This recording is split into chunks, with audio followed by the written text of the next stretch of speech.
9 दिवस नवरात्रीमध्ये आपण वेगवेगळ्या रंगाचे कपडे परिधान करतो। तर फक्त या रंगाचे कपडे परिधान करण्यापेक्षा तो रंग आपल्याला काय सांगतोय, त्याच्याकडून आपल्याला काय शिकायचंय आणि कोणते गुण आपल्या लाईफमध्ये इम्प्लिमेंट करायचेत हे शिकणं खूप महत्त्वाचं आहे। आणि तरच हे 9 दिवस आपली जी पूजा अर्चा आहे ती सार्थक ठरेल।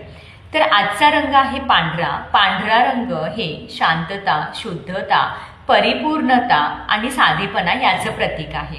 तर माणसाने लाईफमध्ये साधं, सरळ आणि निष्पाप असणं महत्त्वाचं आहे। त्याचबरोबर शुद्धही असणं। शुद्ध असणं म्हणजेच फक्त वरून शुद्ध नाही, तर तुमचं चारित्र्य, तुमचं वागणं, तुमचे विचार शुद्ध असणं महत्त्वाचं आहे। त्याचबरोबर पांढरा रंग हा जिथे कुठे जाईल तिथे सर्वांना आपलंसं करून सोडतो। तर तुमच्यामध्ये सुद्धा हा गुण अंगी बाळगणं महत्त्वाचं आहे।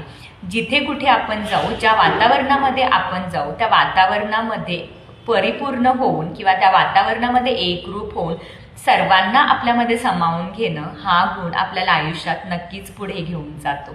तर तुम्ही यातला कोणता गुण घेणार आहात हे ट्राय करा आणि आपल्या लाईफला 9 रंगाच्या 9 दिवसांमध्ये परिपूर्ण करून घ्या।